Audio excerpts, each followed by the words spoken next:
Basura ka lang sa pamilyang ito, Isabella. Ang sampal ni Ethan ay hindi kasing sakit ng katotohanang kasama niya ang kanyang kalaguyo sa mismong anibersaryo namin. Habang hawak ko ang luto kong handa na pinagpuyatan ko, itinapon niya ito sa putikan. Akala nila, kinuha nila ang lahat sa akin. Ngunit hindi nila alam, ako ang nagmamay-ari ng kumpanyang nagpapakain sa kanila. Sino ngayon ang mamamalimos sa kalsada? Abangan ang pagbagsak ng mga mapagmataas. Pirmahan mo na ang mga papeles na yan, Isabella. Ayoko nang mag-aksaya ng panahon sa isang relasyong wala namang patutunguhan. Let's face it, you're just a burden to this family. Ang malamig at walang emosyong boses ni Ethan ay umalingaw-ngaw sa malawak na sala ng mansyon, tila isang malupit na hagupit ng hangin sa gitna ng gabi. Habang ang mga salitang iyon ay tila mga punyal na humahagupit sa katahimikan ng silid, nananatiling nakatayo si Isabella sa gitna ng hapagkainan, hawak ang isang pilak na tray kung saan nakalagay ang paboritong adobo, sagata, na pinagpuyatan niyang iluto. Ito ang kanilang ikalimang anibersaryo ng kasal, isang gabi na inaakala niyang puno ng pag-ibig, ngunit nauwi sa isang malagim na pagtatapos.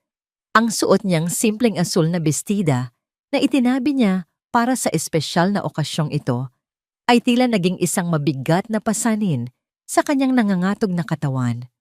Ang bango ng pagkain na nagmumula sa kusina ay naging isang mapait na paalala ng lahat ng kanyang pagsasakripisyo bilang isang asawa na binaliwala lamang sa isang saglit. Ang kanyang lalamunan ay tila tinakluban ng tuyong buhangin, dahilan upang hindi siya makapagsalita o kahit huminga ng maayos. Marahan niyang binitawan ang tray sa ibabaw ng mesa at ang tunog ng bakal na tumama sa kahoy ay tila isang babala ng kanyang unti-unting pagkadurog. Ang kanyang mga kamay, nagasgas at pagod mula sa pag-aalaga sa tahanang ito, ay nagsimulang manginig ng hindi mapigil. Hindi siya sumigaw, hindi siya humagulgol, ngunit ang bawat hibla ng kanyang pagkatao ay tila pinupunit ng bawat titik ng salitang annulment na nakasulat sa puting papel sa harap niya. Ang mga gamit sa loob ng sala, na dati ay puno ng init at alaala, ay tila naging mga estranghero. Nanonood sa kanyang tahimik na pagbagsak. Ano pa ang hinihintay mo? Pirmahan mo na! Ang boses ni Doña Victoria, ang kanyang biyanan, ay sumali sa usapan na puno ng pangungutya habang pababa ito sa hagdanan. Isang hamak na katulong ka lang naman na pinalad na makapasok sa pamilyang ito. Look at you, Isabella. Pagkatapos ng 5 taon, wala ka pa ring naibibigay na anak kay Ethan. Baog ka na nga, pabigat ka pa sa bulsa ng anak ko. Don't act like a victim here. Dahil simulat sa pool, wala ka namang ambag sa Sterling Group kundi ang ubusin ng pera namin sa mga walang kwentang bagay sa bahay na ito. Lalong humigpit ang pagkakahawak ni Isabella sa gilid ng mesa hanggang sa mamuti ang kanyang mga kuko. Ang bawat salita ng matanda ay tila isang karayom na itinutusok sa kanyang puso. Pilit na binubura ang lahat ng gabi na puyat siya sa pag-aalaga kay Doña Victoria noong ito ay may sakit. At ang lahat ng pagkakataon na isinakripisyo niya ang sariling kaligayahan para sa kapakanan ni Ethan. Ang munting pag-asang natira sa kanyang dibdib ay tila isang kandilang unti-unting namamatay sa gitna ng bagyo. Hindi niya magawang tumingin sa kanyang asawa dahil natatakot siyang makita ang kawalan ng pagsisisi sa mga mata nito. Ang mga matang dati ay nangako sa kanya ng walang hanggang proteksyon. I'm moving on, Isabella. Sofia is pregnant at siya ang babaeng nararapat sa posisyon ko. She has the connections, the class, and the child that you could never give me. Dagdag ni Ethan habang iniaabot ang isang mamahaling panulat.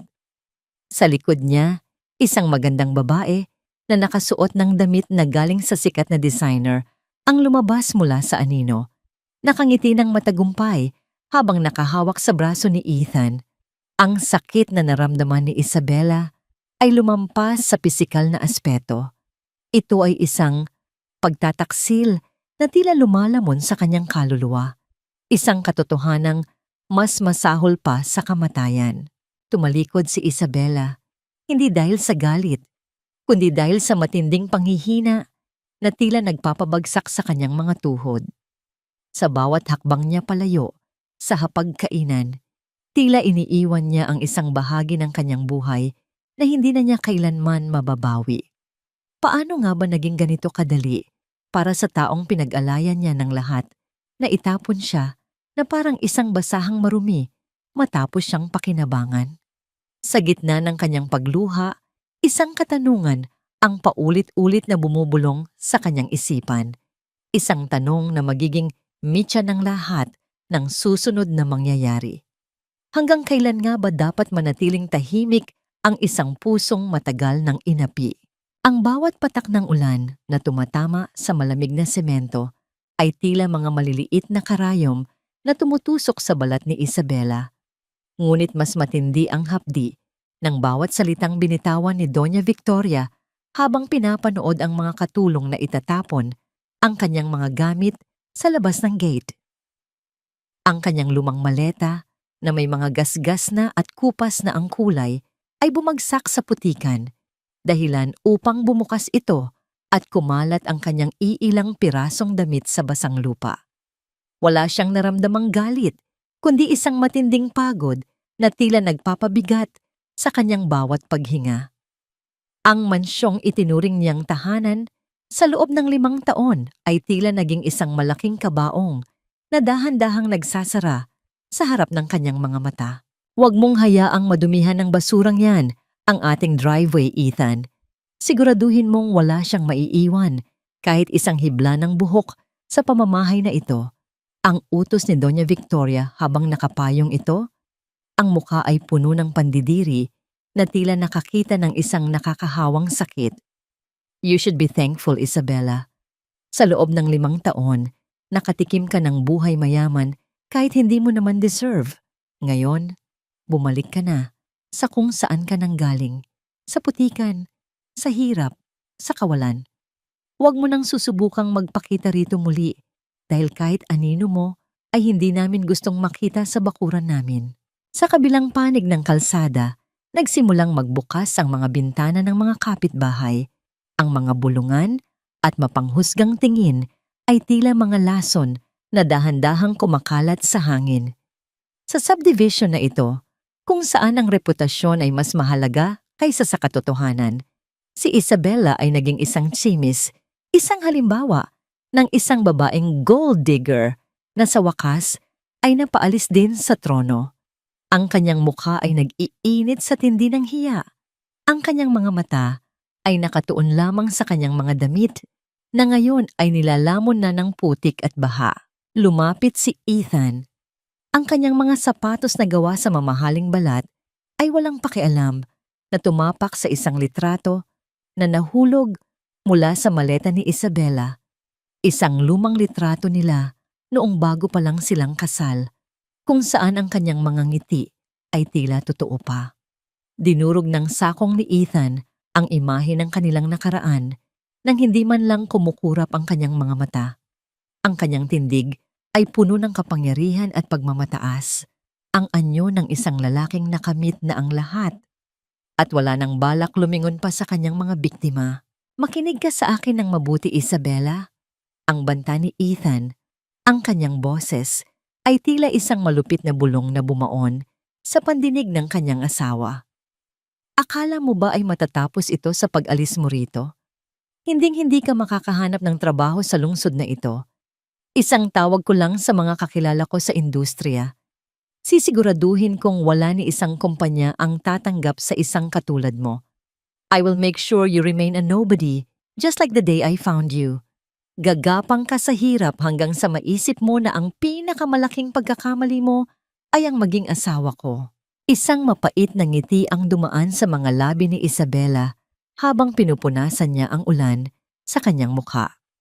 Sa gitna ng kanyang pagkawasak, may isang maliit na bahagi ng kanyang puso na biglang naging matigas tila bato. Marahan niyang pinulot ang isang maliit na kwintas na may pendant na hugis korona, ang tanging bagay na hindi niya binitawan mula pa kanina.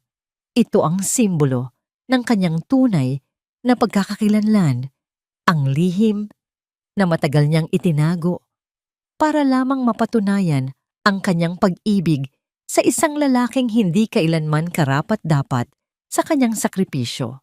You really think you can destroy me, Ethan? Ang mahinang tugon ni Isabela. Ang kanyang boses ay hindi nangangatal, kundi puno ng isang nakakangilabot na kalmado. Tumingin siya ng diretso sa mga mata ng kanyang asawa, isang tingin na hindi pa kailanman nakita ni Ethan sa loob ng 5 taon. Inakala mo na ang Sterling Group ang pinakamataas na maabot mo, ngunit hindi mo alam na ang kumpanyang pinapangarap mong salihan ay matagal nang nasa ilalim ng aking mga kamay. Balang araw, ikaw ang hihingi ng tawad sa bawat patak ng ulan na tumama sa akin ngayong gabi. Tumawa ng malakas si Ethan, isang tawang puno ng pangungutya at kawalang paniniwala, habang tinulak niya ang gate upang tuluyang isara ito. Ang tunog ng pagtama ng bakal sa bakal ay tila isang huling hantungan ng kanilang pagsasama. Habang nakatayo si Isabela sa labas, basang-basa at nag-iisa sa gitna ng kadiliman, isang itim na sasakyan na may plakang pag-aari ng gobyerno ang dahan-dahang tumigil sa kanyang tapat. Bumukas ang pinto at ang liwanag mula sa loob nito ay tila isang pangako ng isang bagong simula na puno ng puot at katarungan. Ang init sa loob ng marangyang sasakyan ay tila isang estranghero sa nanginginig na katawan ni Isabela. Habang ang bintana ay unti-unting nababalot ng hamog mula sa ulan, pinanood niya ang pagliit ng mansyon ng mga Sterling hanggang sa maglaho ito sa dilim. Ang amoy ng mamahaling balat ng upuan at ang bango ng sariwang bulaklak sa loob ng sasakyan ay malayo sa amoy ng putik at pait na iniwan niya sa kalsada. Sa tabi niya, isang matandang babae na may maamong muka ang hindi mapigilan ang pag-agos ng luha habang hinahawakan ng kanyang mga kamay na tila yelo sa lamig. Diyos ko, Isabela, bakit mo hinayaang saktan kanila ng ganoon? Ang boses ni Lola Rosa ay puno ng pagmamahal at matinding pighati. Siya ang dating vuem ni Isabela, ang tanging tao na nanatiling tapat sa kanya mula noong pumanaw ang kanyang ama. 5 taon, anak. 5 taon mong itinago ang iyong korona para lamang sa isang lalaking walang utang na loob. Look at you. You are the heiress of V. Gold, the daughter of the most powerful man I knew, but they treated you like a common criminal. Hindi agad nakasagot si Isabela, na natiling nakatingin ang kanyang mga mata sa kawalan, ngunit ang kanyang diwa ay dahan-dahang nagbabalik mula sa pagkakaidlip. Inabot niya ang isang mainit na tuwalya na ibinigay ni Mang Segundo, ang kanyang matapat na driver, at dahan-dahang pinunasan ang putik sa kanyang mga braso. Ang bawat pahid ay tila pagbura sa 5 taon ng pagtitiis, pagtitiyaga, at pagpapakumbaba na nauwi lamang sa pagtataksil. Pinangako ko kay Papa na hahanapin ko ang tunay na pag-ibig, Lola. Ang mahinang tugon ni Isabela. Ang kanyang boses ay unti-unti nang nagkakaroon ng talim. Gusto kong mahalin ako ni Ethan dahil sa kung sino ako, hindi dahil sa kung ano ang mayroon ako. I wanted a family, a home that was built on truth, not on bank accounts. Pero tama kayo. Ang akala kong tahanan ay isa palang kulungan na unti-unting pumatay sa aking pagkatao. Huminto ang sasakyan sa harap ng isang pribadong penthouse na matatagpuan sa pinakamataas na gusali sa puso ng Makati. Habang bumubukas ang mga pinto ng elevator, ang mga staff na nakauniforme ay sabay-sabay na yumuko bilang tanda ng paggalang. Ito ang mundo na tinalikuran ni Isabela. 5 taon na ang nakalilipas, isang mundong puno ng kapangyarihan, utos, at respeto. Pagpasok sa malawak na master bedroom, tumingin siya sa malaking salamin. Ang babaeng nakaharap sa kanya ay basa ang buhok, maputla ang mukha, at may mga pasa sa puso Ngunit ang apoy sa kanyang mga mata ay nagsisimula ng magliyab. Hinubad niya ang basang asul na bestida at hinayaan itong bumagsak sa sahig, isang simbolo ng kanyang lumang buhay na wala ng puwang sa kanyang hinaharap. Sa tulong ni Lola Rosa, isinuot niya ang isang itim na silk robe na may borda ng ginto. Habang sinusuklay ng matanda ang kanyang mahabang buhok, ang katahimikan sa silid ay napuno ng isang mabigat na desisyon. Hindi na siya ang Isabela na yumuyuko sa bawat sigaw ni Doña Victoria. Hindi na siya ang asawang naghihintay ng tira-tirang atensyon mula kay Ethan. Lola, tawagan niyo ang Board of Directors ng V-Gold Group. Ang utos ni Isabela habang nakatingin pa rin sa kanyang refleksyon. Sabihin niyo sa kanila na ang chairman ay magpapakita na sa susunod na board meeting bukas ng umaga. At tawagan niyo rin ang aming legal team. Gusto kong i-audit ang lahat ng accounts na may kinalaman sa Sterling Group. I want to see every single centavo na galing sa pera ko na ginamit nila para magmayabang. Nagkatinginan si Lola Rosa at Mang Segundo at sa kanilang mga mata ay bakas ang isang lihim na katuwaan. Matagal na nilang hinihintay ang sandaling ito, ang muling paggising ng natutulog na reyna. Alam nilang kapag nagpasya si Isabela, wala nang makakapigil sa kanya. Ang kanyang kabaitan ay may hangganan at ang pamilya, Sterling, ay malapit nang makaharap ang isang bagyong hindi nila kailanman inakalang darating. Bago matulog, lumapit si Isabela sa bintana na abot tanaw ang buong lungsod. Sa malayo, nakikita niya ang maliliit na ilaw ng subdivision kung saan matatagpuan ang mansyon ni Ethan. Hawak niya ang kanyang cellphone at sa isang pindot lamang nakita niya ang balita tungkol sa pagbagsak ng stocks ng Sterling Group sa stock market. Isang malamig na ngiti ang sumilay sa kanyang mga labi habang dahan-dahang isinasara ang kanyang mga kamao. Enjoy your last night of luxury, Ethan. Ang bulong niya sa hangin. Ang boses ay puno ng kapayapaan na may halong panganib. Dahil paggising mo bukas, ang mundong kinatatayuan mo ay magsisimula ng gumuho. At ako mismo ang hahila sa iyo pababa. Maagang nagising si Ethan sa loob ng kanyang opisina sa Sterling Group, ngunit ang katahimikan ng paligid ay hindi nagbibigay ng kapayapaan sa kanyang isipan.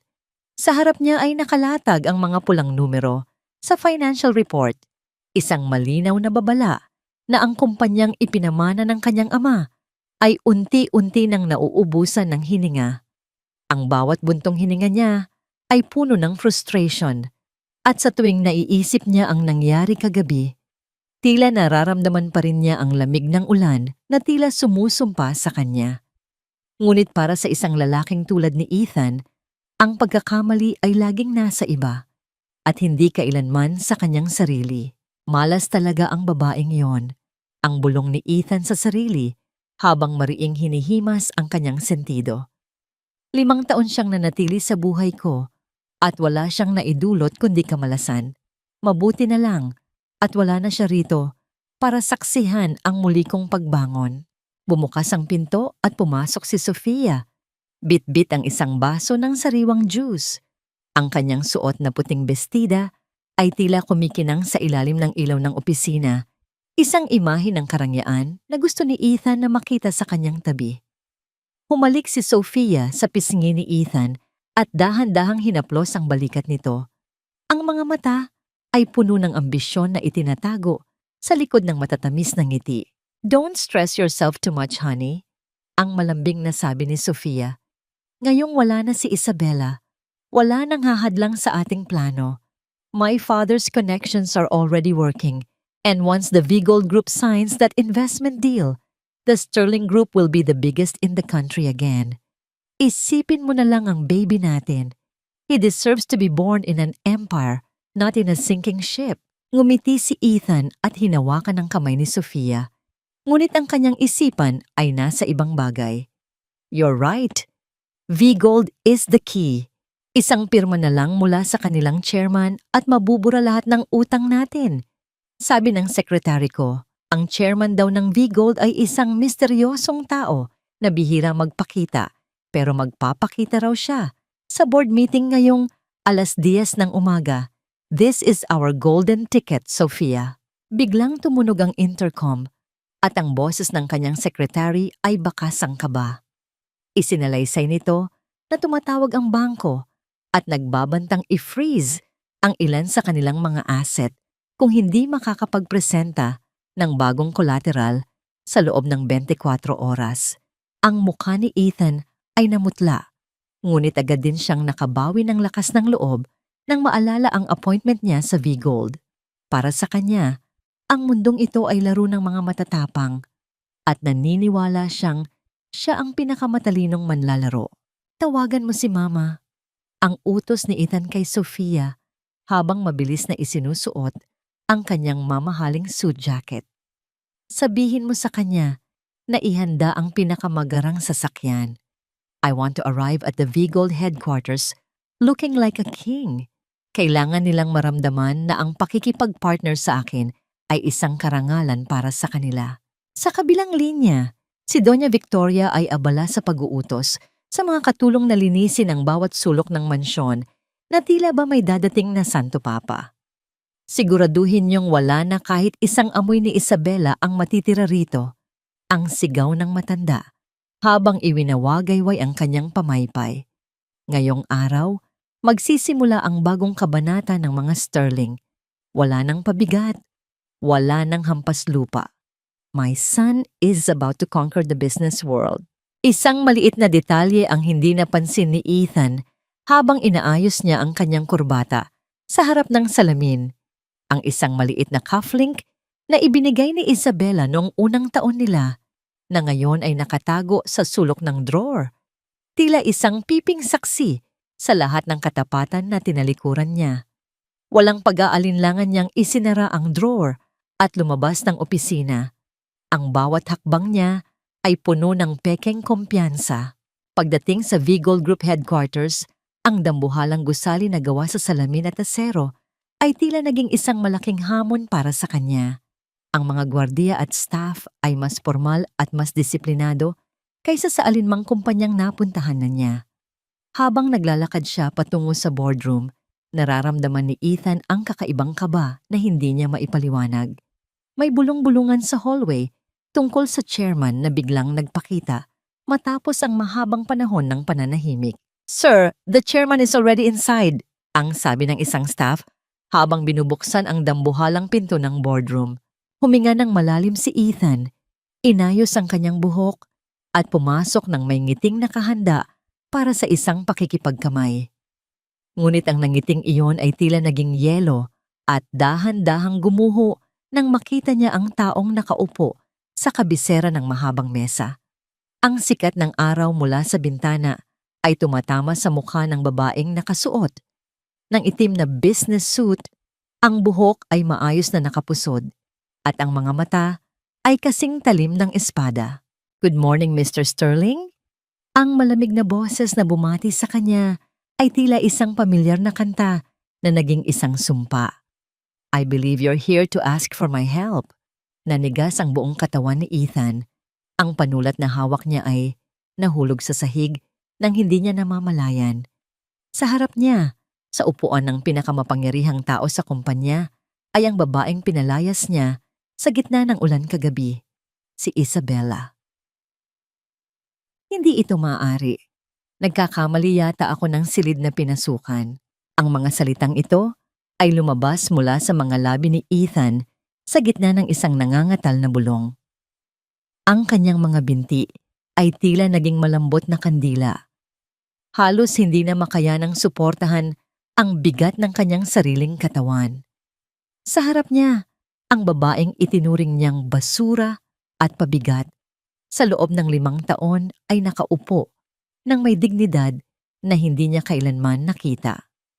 Ang itim na suit ni Isabela ay tila isang baluti ng kapangyarihan at ang bawat hiyas sa kanyang suot na kwintas ay tila kumikinang bilang panunukso sa kanyang kasalukuyang kalagayan. Ang katahimikan sa loob ng boardroom ay tila isang mabigat na kumot na dahan-dahang sumasakal sa hininga ni Ethan. Isang matamis ngunit malamig na ngiti ang sumilay sa mga labi ni Isabela. Hindi siya tumayo, hindi siya sumigaw, ngunit ang kanyang presensya ay sapat na upang mapuno ang buong silid ng isang nakakatakot na awtoridad. Dahan-dahan niyang inayos ang mga papel sa kanyang harap. Ang bawat galaw ay may sining ng isang reynang naghahanda para sa isang hatol. Sa paligid niya, ang mga miyembro ng Board of Directors, mga matatandang negosyante na kinatatakutan ni Ethan, ay nakatingin kay Isabela nang may matinding paggalang at takot. Isabela? Anong uri ng kalokohan ito?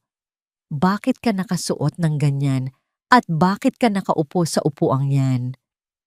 Ang boses ni Ethan ay naging matinis sa tindi ng kaba at pagkalito. Guardia, may nakapasok na baliw dito. Palabasin niyo ang babaeng ito. She's my ex-wife. Isang hamak na housewife lang siya na pinalayas ko kagabi. Ngunit walang gumalaw sa mga guwardiya. Sa halip, ang pinakamatandang miyembro ng board ay tumayo at tumingin kay Ethan nang may halong awa at galit. Mr. Sterling, mahiya ka sa iyong mga sinasabi. Ang kaharap mo ay si Madam Isabela Villamonte Gold, ang nag-iisang tagapagmana ng yumaong chairman at ang kasalukuyang may-ari ng 80% ng shares ng kumpanyang ito. Siya ang dahilan kung bakit may pondo pa ang kumpanya mo sa loob ng 5 taon, bagamat hindi mo yun alam. Tila binuhusan ng nagyayelong tubig si Ethan. Ang bawat salita ay tila isang malakas na sampal na nagpaggising sa kanya mula sa isang mahabang panaginip. Ang kanyang mga kamay ay nagsimulang manginig ng hindi mapigil at ang kanyang paningin ay nagdilim sa tindi ng hiya at pagsisisi na biglang lumitaw sa kanyang dibdib. Naalala niya ang bawat pagkakataon na minaliit niya si Isabela, ang bawat sigaw ni Doña Victoria at ang bawat pangungutya nila sa kahirapan ng pamilya nito. Lahat ng iyon ay isa palang malaking pagkakamali. Umupo ka, Mr. Sterling. Huwag mong ipahiya ang sarili mo sa harap ng aking mga kasosyo. Ang utos ni Isabela. Ang boses ay kalmado, ngunit may talim na tila humihiwa sa hangin. Narito ka para iligtas ang Sterling Group, hindi ba? Narito ka para makiusap na huwag naming bawiin ang aming mga investment sa inyo dahil kung gagawin namin yon, bukas na bukas din ay magdedeklara kayo ng bankruptcy. Lalong namutla si Ethan. Dahan-dahan siyang naupo sa dulo ng mesa, malayo sa pwesto ni Isabela. Ang kanyang dating asawa ay dahan-dahang itinulak ang isang folder patungo sa kanya. Sa loob nito ay ang listahan ng lahat ng utang ng pamilya Sterling na binayaran ni Isabela ng lihim, mga utang sa sugal ni Doña Victoria, ang mga palpak na investment ni Ethan at ang mga gastusin sa mansyon na akala nila ay galing sa sarili nilang bulsa. Sa loob ng 5 taon, minahal kita ng tapat, Ethan. Akala ko, sapat na ang maging isang mabuting asawa para makita mo ang halaga ko. Ang sabi ni Isabela, ang kanyang mga mata ay nananatiling nakapako sa mukha ni Ethan. Pero kagabi, sa gitna ng ulan, ipinakita mo sa akin kung sino ka talaga. Ipinakita mo na ang pag-ibig mo ay nakadepende sa kung anong maibibigay ko sa iyo. At ngayon ay tapos na ang panahon ng iyong pagpapanggap. Isabela, please. Let's talk about this. Forgive me, I was just stressed. I didn't mean those words. Ang pakiusap ni Ethan, ang kanyang boses ay puno ng desperasyon habang sinusubukan niyang abutin ang kamay ni Isabela. Ngunit mabilis na iniwas ng babae ang kanyang kamay. Tila ba nadidirian sa bawat dampi ng balat nito. Huli na ang lahat, Mr. Sterling. Ang proposal mo para sa bagong investment? Rejected. Ang deklara ni Isabela habang tinititigan ang mga miyembro ng board na agad namang sumang-ayon. At ang kasalukuyang shares ng V-Gold sa kumpanya mo, ibebenta ko na ito sa inyong pinakamalaking kalaban. Mula sa sandaling ito, ang Sterling Group ay wala ng koneksyon sa akin o sa kumpanyang ito. Tumayo si Isabela at kinuha ang kanyang designer bag. Bago siya lumabas, Huminto siya sa tabi ni Ethan at bumulong sa kanyang tainga. Ang boses ay kasing lamig ng gabi ng kanilang paghihiwalay. Sabi mo kagabi, sisiguraduhin mong hindi ako makakahanap ng trabaho. Ngayon, sisiguraduhin ko na wala kang kumpanyang babalikan. At sabihin mo sa iyong ina, handa na ang mga papeles para sa foreclosure ng inyong mansyon. See you in court, Ethan.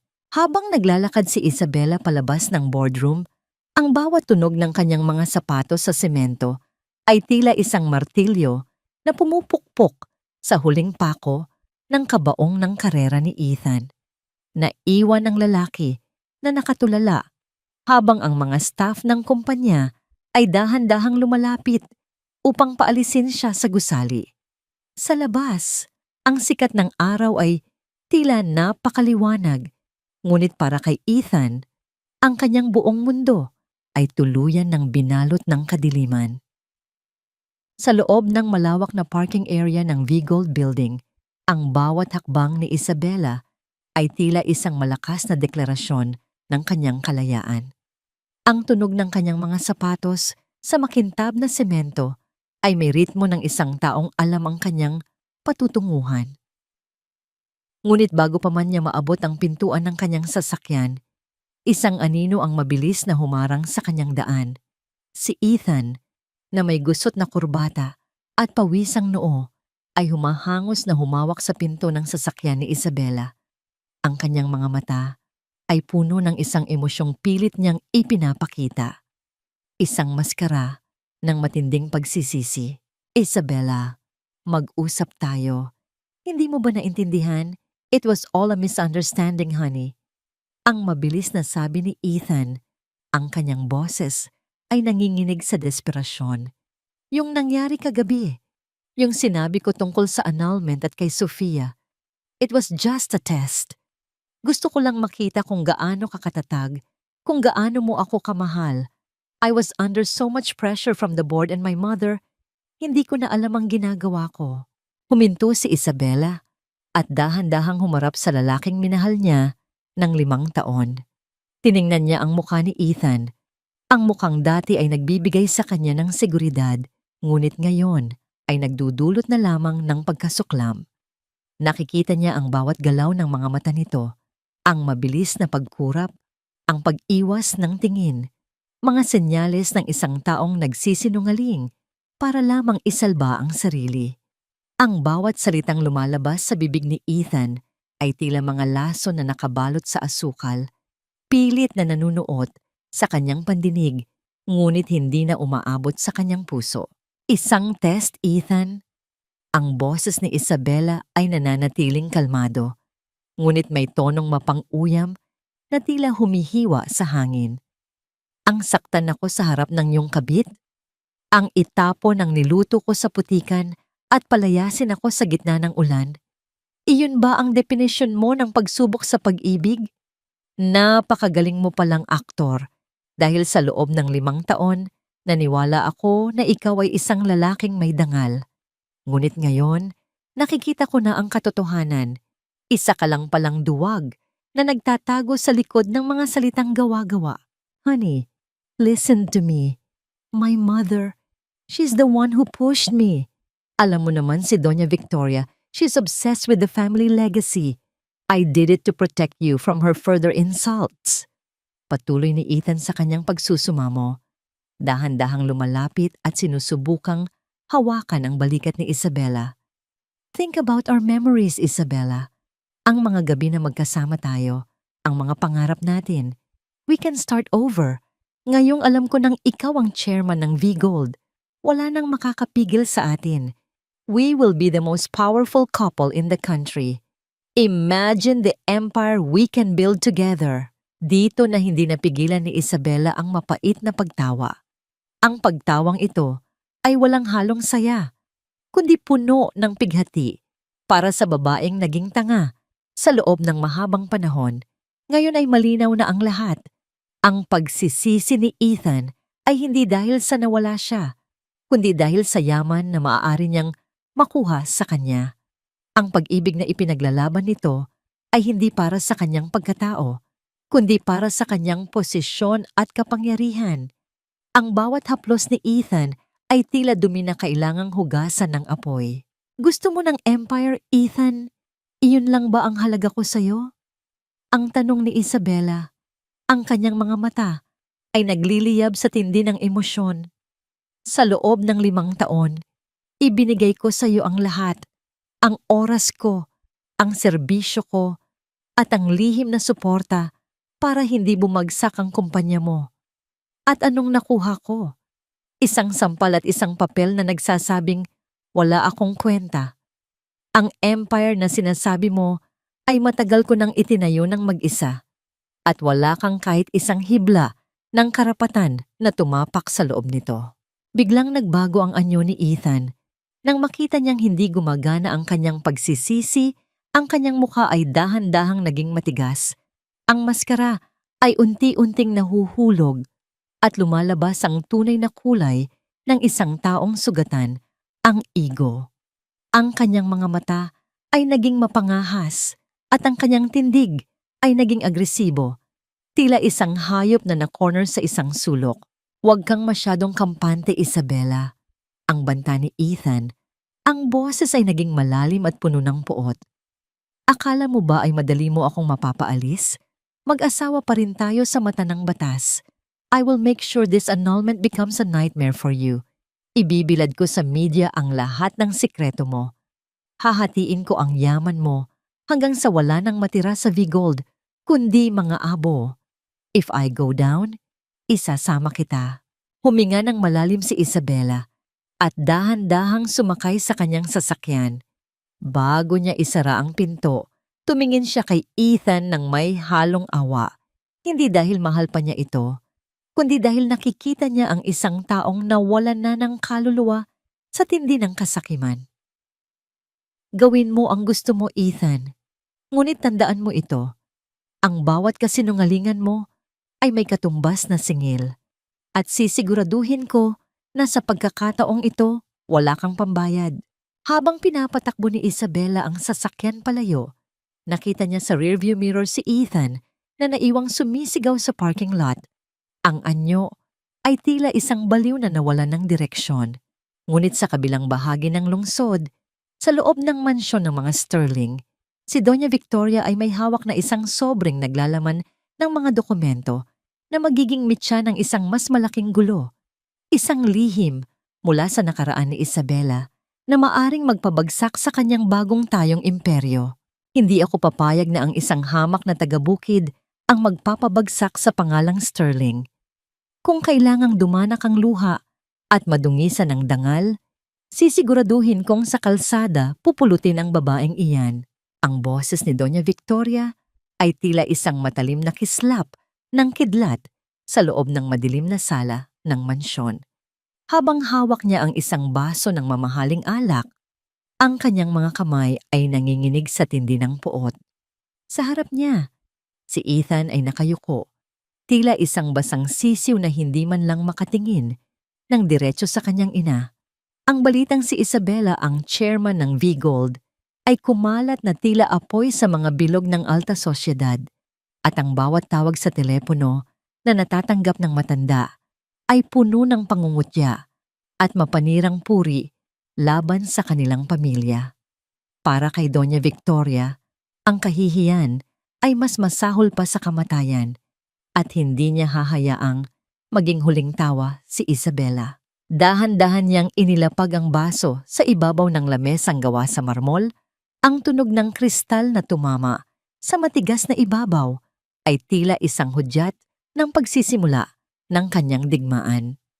Kinuha niya ang isang makapal na envelope mula sa ilalim ng mga papeles, isang lihim na matagal na niyang itinatago. Isang alas na inilaan niya para sa sandaling ito. Ito ay mga dokumento tungkol sa huling sandali ng ama ni Isabela at ang isang kontrobersyal na pirma na maaaring magpabago sa tingin ng publiko sa legalidad ng kanyang pagkakahawak sa yaman ng V-Gold. Ethan, itigil mo na ang pag-iyak at pakikipag-usap sa babaeng iyan. Ang utos ni Doña Victoria, ang boses ay puno ng malupit na determinasyon.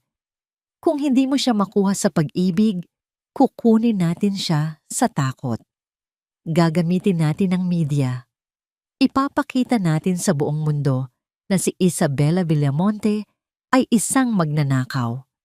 Isang babaeng ginamit ang kanyang pagiging asawa mo para dahan-dahang nakawin ang mga sikreto at yaman na hindi naman sa kanya. Sasabihin nating niloko niya ang kanyang sariling ama bago ito mamatay. Pero hindi totoo yan. Alam nating lahat na sa kanya talaga ang V-Gold, ang mahinang pagtutol ni Ethan, ngunit agad siyang pinatahimik ng isang matalim na tingin mula sa kanyang ina. Ang katotohanan ay kung ano ang paniniwalaan ng mga tao, Ethan. At sa mundong ito, ang mas malakas ang boses ang siyang pinapakinggan, ang sabi ng matanda, habang dahan-dahang binubuksan ang kanyang cellphone para tawagan ang isang sikat na talk show host na kilala sa pagpapakalat ng mga iskandalo. Gagawa tayo ng eksena. Isang eksenang hinding-hindi niya malilimutan. Kinabukasan, habang nasa kalagitnaan ng isang mahalagang pulong si Isabela, sa V-Gold biglang nagkagulo ang mga staff sa labas, ang mga television sa lobby, at ang bawat cellphone ng mga empleyado ay nakatutok sa isang breaking news. Doon, nakita ni Isabela si Doña Victoria. Nakasuot ng itim na damit, may hawak na panyo, at umiiyak sa harap ng mga kamera. Ang matanda ay nagmumukhang isang kaawa-awang biktima habang isinasalaysay ang isang kwentong puno ng kasinungalingan. Napakasakit po para sa isang ina na makita ang kanyang anak na niloloko at ginagamit. Ang sabi ni Doña Victoria sa harap ng milyon-milyong manonood, ang boses ay puno ng pekeng pighati. Si Isabela. Pumasok siya sa aming pamilya na walang dala, ngunit dahan-dahan niyang kinontrol ang aming mga ari-arian. Ninakaw niya ang mga dokumento sa aking kwarto. At ang mas masakit, may ebidensya kami na pinuwersa niya ang kanyang yumaong ama na pirmahan ang huling testamento habang ito ay nasa ilalim ng matinding gamot. Ang V-Gold ay hindi bunga ng kanyang pagsisikap, kundi bunga ng kanyang panlilinlang. Naniga si Isabela habang pinapanood ang bawat segundo ng paninira sa kanya. Nararamdaman niya ang mga mata ng kanyang mga empleyado na dahan-dahang nagbabago mula sa paghanga tungo sa pagdududa. Ang pangalan ng kanyang ama, ang tanging bagay na itinatangi niya, ay kinaladkad sa putikan ng isang babaeng walang ibang alam kundi ang magmahal sa pera. Ang bawat salita ni Doña Victoria ay tila isang malupit na hampas na nagpabalik sa kanya sa pakiramdam ng pagiging maliit at walang laban. Isang malakas na tunog ng pagbukas ng pinto ang narinig at pumasok ang mga legal officers ng kumpanya. Ang mga muka ay puno ng pag-aalala. Madam Isabela, kailangan nating maglabas ng pahayag. Ang mga investors ay nagsisimula ng mag-pull out. Ang imahe ng kumpanya ay nanganganib dahil sa mga aligasyong ito. Huminga ng malalim si Isabela. Ang kanyang mga kamao ay nakakuyom sa ilalim ng mesa hanggang sa mabaon ang kanyang mga kuko sa kanyang palad. Alam niyang ito ang pinakamabigat na dagok na kailangan niyang harapin, ang pagtatanggol sa kanyang dangal laban sa isang pamilyang handang sunugin ang buong mundo para lamang hindi sila matalo. Tumingin siya sa bintana at doon sa labas, nakita niya ang mga reporter na tila mga buwayang naghihintay sa kanyang paglabas. Gusto nila ng giyera? Ang bulong ni Isabela, ang boses ay hindi na puno ng pighati, kundi ng isang nakakatakot na lamig. Ibibigay ko sa kanila ang isang palabas na hinding-hindi nila makakalimutan. Ngunit sa pagkakataong ito, sisiguraduhin kong ang bawat salitang binitawan ni Doña Victoria ay babalik sa kanya bilang isang hatol. Bago pa man siya makapagsalita muli, isang tawag mula sa isang hindi kilalang numero ang pumasok sa kanyang personal na cellphone. Pagkasagot niya, ang tanging narinig niya ay ang tawa ni Doña Victoria sa kabilang linya. Isang hakbang pa, Isabela, at ilalabas ko ang huling video ng iyong ama sa ospital. Isipin mo na lang ang kahihiyang idudulot nito sa kanyang alaala. Ngayon, sino ang reyna? Ang bawat piraso ng aming pinaghirapan ay tila mga tuyong dahon na tinatangay ng malakas na bagyo at wala akong magawa kundi panoorin ang dahan-dahang pagguho nito sa harap ng aking mga mata. Ang bulong na ito ni Isabela ay halos hindi marinig sa loob ng kanyang opisina. Ngunit ang bigat nito ay tila isang dambuhalang bato na nakadagan sa kanyang dibdib.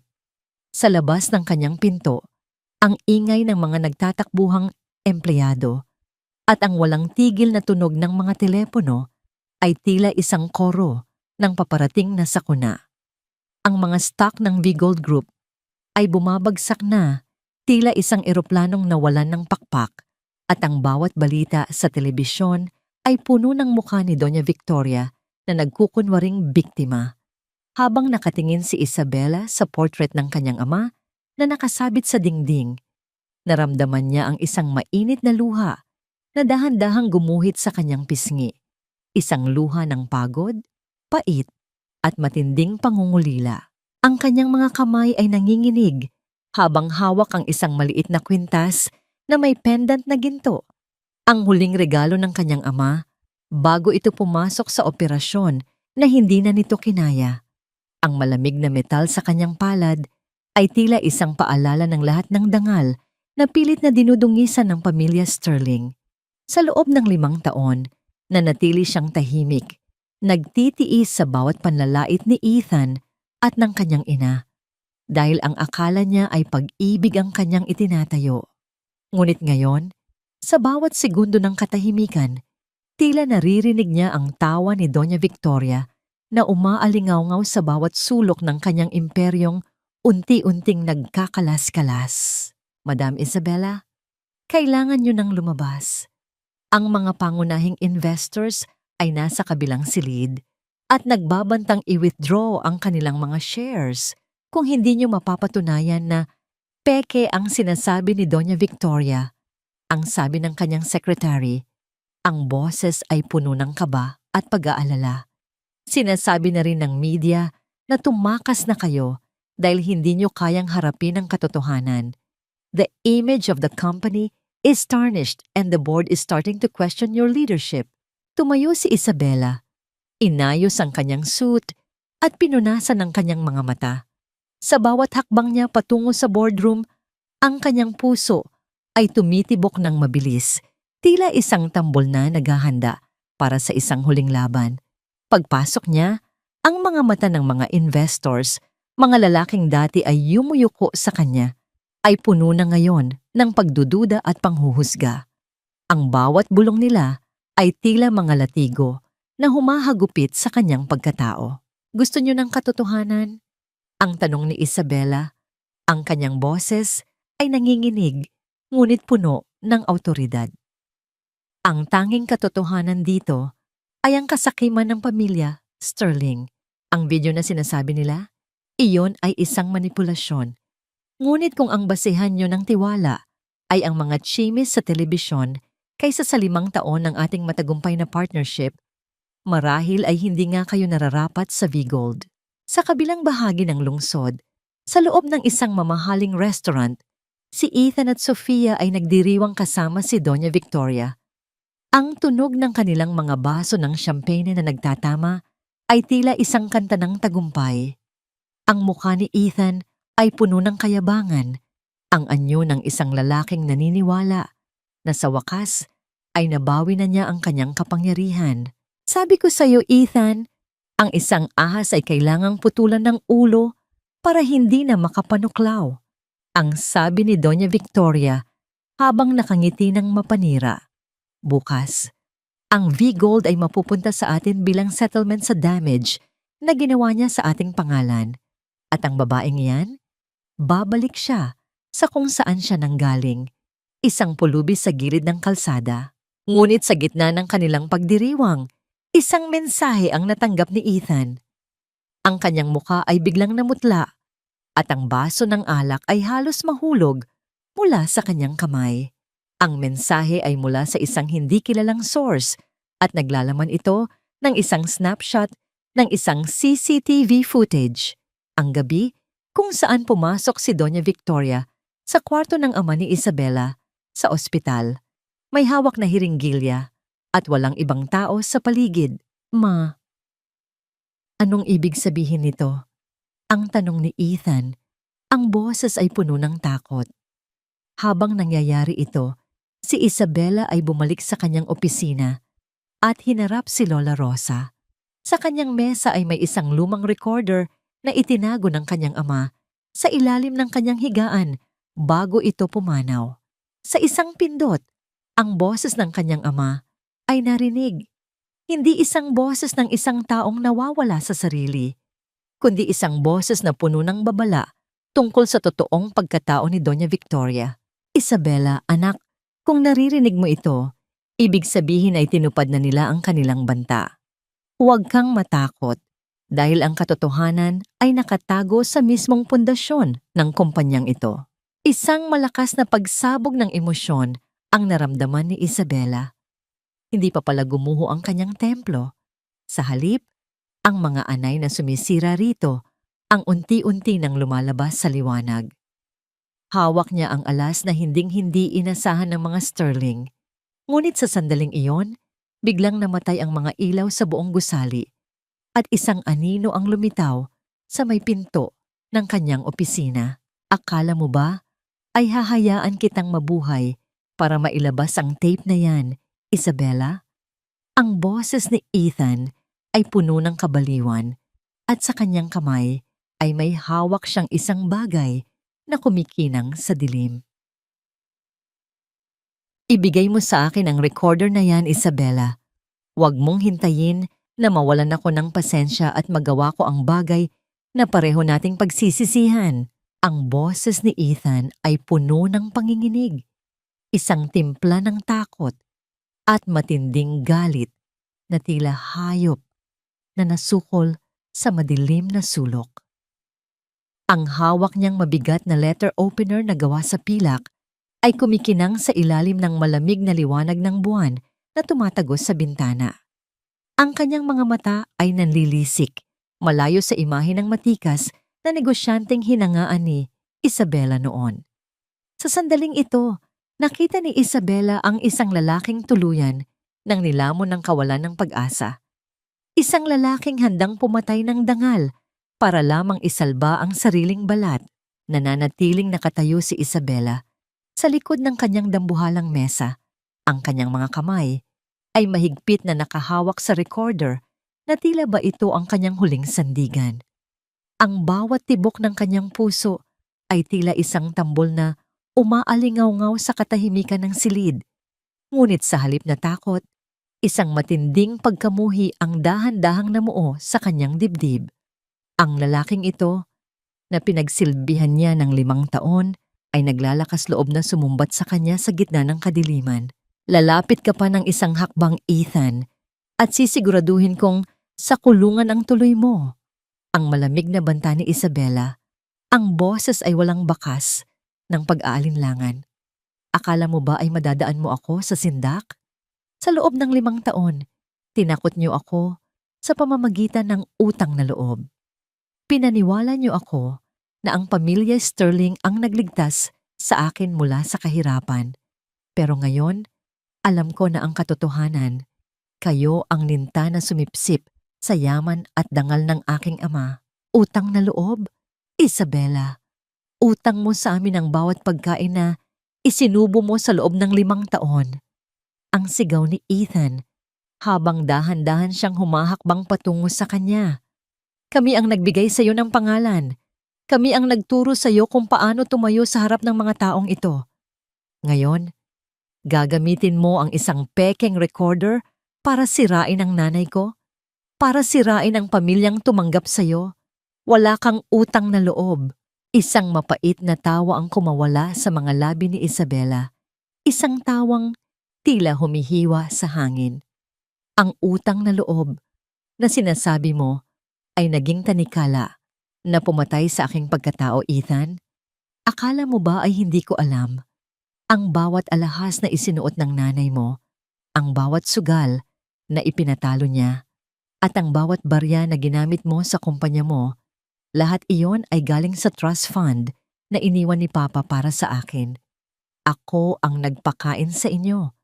Ako ang bumuhay sa inyo habang ang nanay mo ay abala sa pagpaplano kung paano tuluyang uubusin ang yaman ng mga Villamonte. Natigilan si Ethan. Ang kanyang mga kamay na hawak ang matalim na bakal ay dahan-dahang bumaba. Ang katotohanang isinampal sa kanya ni Isabela ay tila isang malakas na suntok na nagpatigil sa kanyang mundo. Ang lahat ng kanyang pagmamayabang, ang kanyang pagiging sterling, ay isa palang malaking kasinungalingan na itinayo sa ibabaw ng pawis at dugo ng babaeng itinuring niyang basura. Hindi totoo yan. Nagsisinungaling ka. Ang bulong ni Ethan, ngunit ang kanyang boses ay wala ng talim. Pakinggan mo ito, Ethan. Pakinggan mo ang boses ng taong pinatay niyo sa lungkot at panlilinlang. Ang sabi ni Isabela habang pinindot ang play sa recorder. Ang boses ng ama ni Isabela ay nagsimulang punuin ng silid, mahinang boses, puno ng ubo, at paghihirap. Ngunit malinaw ang bawat salita. Isinalaysay nito kung paano siya pinilit ni Doña Victoria na pirmahan ang paglilipat ng ilang shares habang siya ay nasa ilalim ng matinding sedasyon. Isinalaysay nito ang takot na nararamdaman niya para sa kaligtasan ni Isabela. Ang bawat hikbi ng kanyang ama sa tape ay tila isang latigo na humahagupit sa konsensya ni Ethan. Kung mayroon man siyang natitira, biglang bumukas ang mga ilaw sa buong opisina, dahilan upang mapapikit ang dalawa. Sa may pintuan, nakatayo si Lola Rosa kasama ang dalawang armadong gwardiya at isang lalaking nakasuot na may hawak na kamera. Ang lahat ng nangyari sa loob ng silid, ang banta ni Ethan, ang kanyang hawak na bakal, at ang kanyang pag-amin sa motibo ng kanyang ina, ay na-record ng live para sa isang pribadong security server. Tapos na ang palabas, Ethan, ang sabi ni Lola Rosa. Ang mga mata ay puno ng galit na matagal na niyang kinimkim.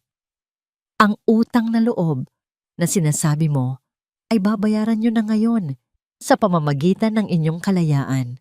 Nabitawan ni Ethan ang letter opener at bumagsak ang tunog nito sa sahig, isang tunog ng huling pagsuko.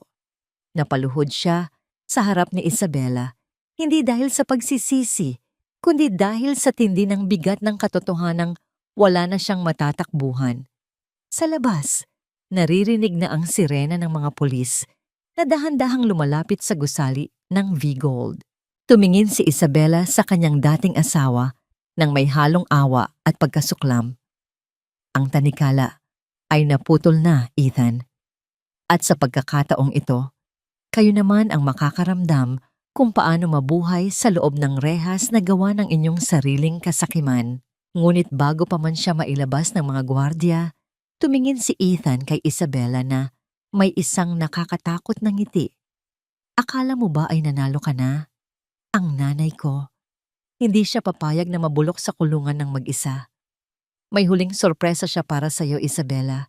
Isang sorpresa na magpapatunay na kahit kailan, hindi ka magiging malaya sa amin. Anak, ang tunay na ginto ay hindi nasusukat sa kinang ng iyong alahas, kundi sa tibay ng iyong puso sa gitna ng unos. Pangako mo sa akin, hinding-hindi mo hahayaang lamunin ng yaman ang iyong kaluluwa. Ang tinig ng kanyang ama na si Don Teodoro ay tila isang banayad na bulong na nagmumula sa kabilang buhay. Dahan-dahang humahaplos sa naguguluhang isipan ni Isabela. Sa loob ng kanyang malawak at tahimik na penthouse, habang ang mga ilaw ng lungsod ay tila maliliit na brilyanteng nakakalat sa kadiliman, hawak ni Isabela ang isang lumang panyo na may burda ng kanyang pangalan. Ang telang ito, nakupas na ang kulay at may bahid ng mantsa ng luha mula sa nakaraan. Ang tanging bagay na nagpapaalala sa kanya kung sino siya bago pa man siya naging chairman ng V-Gold. Ang bango ng panyong yon, na amoy tuyong sampagwita at pagmamahal ng isang magulang, ay tila isang pintuan na nagbukas patungo sa kanyang mga gunita. Tila bumabalik ang kanyang diwa sa isang maliit at payak na hardin, 5 taon na ang nakalilipas. Doon, sa ilalim ng puno ng mangga, ay nakaupo si Isabela kasama si Ethan. Sa mga panahong yon, wala pang suot na mamahaling suit si Ethan. Ang suot niya ay isang simpleng t-shirt na may butas sa balikat at may bakas ng langis mula sa kanyang lumang kotse. Ngunit sa mga mata ni Isabela, siya ang pinakamatapang at pinakamatapat na lalaki sa mundo. Pinili ni Isabela na itago ang kanyang tunay na pagkakakilanlan, ang kanyang bilyong pisong mana, at ang kanyang marangyang buhay dahil lamang sa isang payo ng kanyang ama bago ito pumanaw. Nais niyang makasiguro na ang lalaking pakakasalan niya ay mamahalin siya dahil sa kanyang pagkatao at hindi dahil sa kanyang bank account. Naalala niya ang araw ng kanilang kasal, isang payak na seremonya sa isang maliit na kapilya. Walang mga kilalang personalidad, walang mga mamahaling bulaklak, tanging ang kanilang mga panunumpa sa harap ng Diyos. Naalala niya kung paano niya tiniis ang bawat araw bilang isang simpleng may bahay. Siya ang gumigising bago pa sumikat ang araw para magluto ng almusal ni Ethan. Siya ang matiyagang naglalaba ng mga damit nito sa pamamagitan ng kanyang mga kamay. Kahit na ang kanyang mga kuko ay nagsisimula ng masira at ang kanyang balat ay nagiging magaspang. Ang bawat butones na kanyang itinatahi sa mga polo ni Ethan ay tila isang simbolo ng kanyang katapatan. Isang katapatan na akala niya ay sapat na para sa isang habambuhay na kaligayahan. Ngunit ang bawat alaala ng tamis ay unti-unting napapalitan ng pait ng katotohanan. Naalala niya ang unang pagkakataon na dinala siya ni Ethan sa mansyon ng mga Sterling. Doon, sinalubong siya ni Doña Victoria na may mukhang tila nakatikim ng maasim na prutas. Noong sinubukan ni Isabela na abutin ang kamay ng matanda para magmano bilang tanda ng paggalang, marahas na binawi ni Victoria ang kanyang kamay at pinunasan ito ng alkohol sa harap mismo ni Isabela. "Huwag mong dungisan ang balat ko ng iyong mga kamay na amoy sabon at lansa, Isabela," ang malamig na sabi ng matanda. Sa halip na ipagtanggol siya, si Ethan ay nanatiling tahimik, tumingin sa malayo at hinayaan ang kanyang asawa na mapahiya sa gitna ng sala. Ang bawat sakripisyo ni Isabela ay tila naging isang dambuhalang bundok na dahan-dahang gumuho. Naalala niya ang mga gabi na puyat siya sa pag-aalaga kay Doña Victoria noong ito ay may malalang trangkaso. Si Isabela ang nagpupunas ng katawan nito, ang nagluluto ng mainit na sopas, at ang nagtitiis sa bawat mura at panlalait na ipinupukol sa kanya ng matanda. "You're useless, Isabela. Bakit hindi mo na lang aminin na ginamit mo lang ang anak ko para makaalis sa kahirapan?" Ang paulit-ulit na kanta ni Victoria. Sa kabila nito, nanatiling nakayuko si Isabela. Iniisip na bahagi ito ng kanyang utang na loob sa pamilyang tumanggap sa kanya. Ang kanyang pagpapakumbaba ay hindi naging sapat para makuha ang kanilang respeto. Ito ay naging sandata lamang para lalo siyang saktan. Nabalik lamang ang diwa ni Isabela nang marinig niya ang mahinang katok ni Lola Rosa sa pinto. Ang matanda ay may dalang isang baso ng mainit na gatas. Ang muka ay puno ng pag-aalala. Lumapit si Lola Rosa at dahan-dahang hinaplos ang buhok ni Isabela. Tila ba isa pa rin itong batang paslit na naghahanap ng kalinga. "Anak, huwag mong hayaang ang nakaraan ang pumatay sa iyong kasalukuyan." Ang payo ni Lola Rosa, ang boses ay puno ng karunungan. "Binigay mo ang lahat, Isabela. Wala kang dapat pagsisihan. Ang mga taong hindi marunong lumingon sa iyong kabutihan ay sila ang tunay na nawalan, hindi ikaw." Tumingin si Isabela sa salamin at doon ay nakita niya ang isang babaeng malayo na sa simpleng asawa ni Ethan. Ang kanyang mukha ay may marka ng karanasan, ang kanyang mga mata ay may lalim ng karagatan, at ang kanyang tindig ay may tibay ng bakal. Ang lumang panyo sa kanyang kamay ay dahan-dahan niyang itinupi at inilagay sa loob ng isang maliit na kahon ng mga alaala. Ito na, ang huling pagkakataon. Nahahayaan niyang sumakit ang kanyang puso para sa mga taong hindi kailanman naging karapat-dapat sa kanyang luha. Salamat, Lola, ang mahinang sagot ni Isabela habang ininom ang gatas. Pero tama si Ethan. May huling sorpresa si Doña Victoria. At pakiramdam ko, hindi lang ito tungkol sa pera o sa kumpanya. May kinalaman ito sa huling gabi ni Papa sa ospital. Biglang tumunog ang kanyang cellphone. Isang alert mula sa security system ng V-Gold. Isang hindi kilalang tao ang sinusubukang pumasok sa database ng ospital kung saan pumanaw ang kanyang ama gamit ang isang password na tanging si Isabela at ang kanyang abogado lamang ang nakakaalam. Ang kanyang puso ay nagsimulang tumibok ng mabilis. Ang digmaan ay hindi pa tapos at ang susunod na kabanata ay maaring magbunyag ng isang lihim na mas masakit pa sa anumang pagtataksil na naranasan niya. At tali, Hindi mo ba nararamdaman, Isabela? Tumitibok pa rin ang puso mo para sa akin. Kahit anong gawin mong pagtatago sa likod ng mga mamahaling suit na yan, kilala ko ang babaeng nasa loob nito. Ang boses ni Ethan ay tila isang malambot na pelos. Dahan-dahang nanunuot sa katahimikan ng madilim na pasilyo ng V-Gold Building. Habang ang huling sikat ng araw ay naghihingalo na sa labas ng malalaking bintana, ang anino ni Ethan ay dahan-dahang lumalapit kay Isabela. Tila isang mangangaso na pilit sinusok ang kanyang biktima. Ang bango ng kanyang mamahaling pabango, ang pamilyar na amoy na dati ay nagbibigay ng kapayapaan kay Isabela, ay tila naging isang mapanghalina ngunit nakalalasong hamog sa kanyang pandinig. Sa bawat hakbang ni Ethan, ang hangin sa pagitan nila ay tila nagiging mas mabigat. Puno ng mga alaala ng mga gabing, sila ay magkayakap sa ilalim ng buwan. Napasandal si Isabela sa malamig na pader. Ang kanyang puso ay nagsimulang tumibok ng mabilis, tila isang ibon na pilit kumakawala sa isang hawla. Hindi ito ang tibok ng takot, kundi ang nakalilitong eko ng isang pag-ibig na matagal niyang inalagaan. Dahan-dahang itinaas ni Ethan ang kanyang kamay at hinawakan ng isang hibla ng buhok ni Isabela. Ang kanyang mga daliri ay marahang dumampi sa pisngi ng babae. Ang bawat haplos ay tila isang kuryenteng gumagapang sa balat ni Isabela. Pilit na binubura ang lahat ng sakit, ang sampal, at ang ulan na naging saksi sa kanilang paghihiwalay.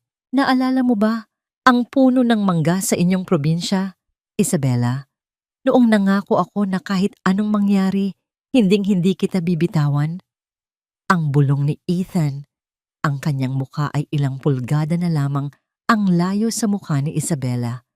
Ang kanyang mga mata, na dati ay puno ng puot, ay tila bumalik sa pagiging maamo at puno ng pagsusumamo. Nagkamali ako, honey. Nadala ako ng takot at ng pressure ni Mama. Pero sa bawat gabi na hindi kita katabi, para akong pinapatay sa lungkot. Sofia means nothing to me. Ikaw lang ang asawa ko, Isabela. Ikaw lang ang tahanan ko. Naramdaman ni Isabela ang init ng hininga ni Ethan sa kanyang balat.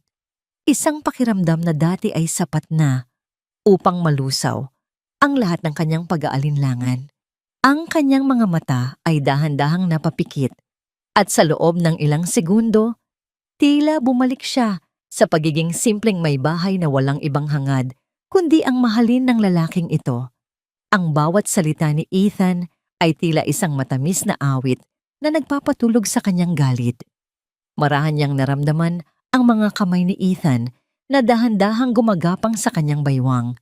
Hinihila siya palapit para sa isang yakap na tila ba hinding-hindi na siya pakakawalan muli. Ngunit sa gitna ng sandaling iyon, ang kanyang kamay ay napahawak sa matigas na folder na karga niya. Ang mga dokumentong naglalaman ng ebidensya ng pagnanakaw ng pamilya Sterling sa kanyang ama. Ang lamig ng papel ay tila isang malakas na sampal na nagpaggising sa kanyang diwa. Ang bawat haplos ni Ethan ay biglang naging tila paggapang ng isang uod sa kanyang balat. Ang baykilig na nararamdaman niya ay napalitan ng isang matinding pagkasuklam. Bigla niyang naisip, ito ang lalaking nanood habang itinatapon ang kanyang mga gamit sa putikan. Ito ang lalaking ipinagpalit siya sa isang babaeng buntis para lamang sa pera. Marahas na itinulak ni Isabela si Ethan, dahilan upang mapaatras ang lalaki at tumama ang likod nito sa dambuhalang paso ng halaman. Ang tunog ng pagtama ng katawan ni Ethan sa seramiko ay tila isang hudyat ng pagtatapos ng kanyang kapangyarihan sa damdamin ni Isabela. Huwag mo akong mahawakan, Ethan. Huwag mong gamitin ang mga alaalang iyon para lasunin ang isip ko. Ang sigaw ni Isabela, ang kanyang boses ay puno ng panginginig ng galit at pait. Ang punong manggang sinasabi mo ay matagal nang namatay, kasabay ng pagkatao mo na akala ko ay totoo. You're not here because you love me. You're here because you're a coward who realized that without me, you are nothing. You're just a parasite looking for a new host. Isabela, please! Listen to your heart! Ang pakiusap ni Ethan, muling sumusubok na lumapit. Ang kanyang mga kamay ay naka-extend na tila humihingi ng limos. I know you still love me. I can see the pain in your eyes.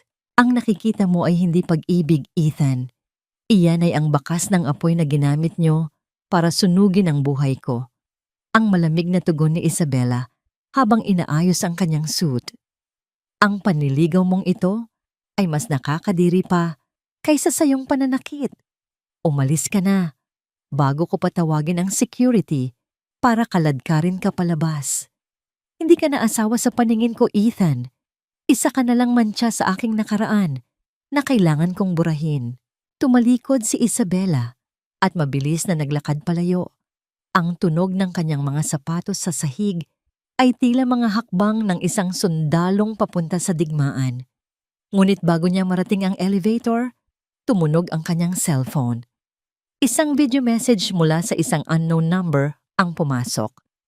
Pagka-play niya, ang kanyang mundo ay tila muling tumigil. Sa video, nakita niya si Sofia, hindi bilang isang buntis na biktima, kundi bilang isang babaeng nakikipag-usap sa isang kilalang abogado. Hawak ang huling testamento ng ama ni Isabela na may mga markang kulay pula. At ang mas masakit, nakita niya ang sarili niyang lagda sa isang dokumentong hindi niya kailanman naalalang nilagdaan. Your father's death was just the beginning, Isabela. Ang boses ni Sofia sa dulo ng video. Ang kanyang mga mata ay puno ng kabaliwan. May isang taong mas malapit sa iyo kaysa sa inaakala mo ang nag-abot sa amin ng lahat ng kailangan namin para ubusin ka. Napahawak si Isabela sa gilid ng elevator.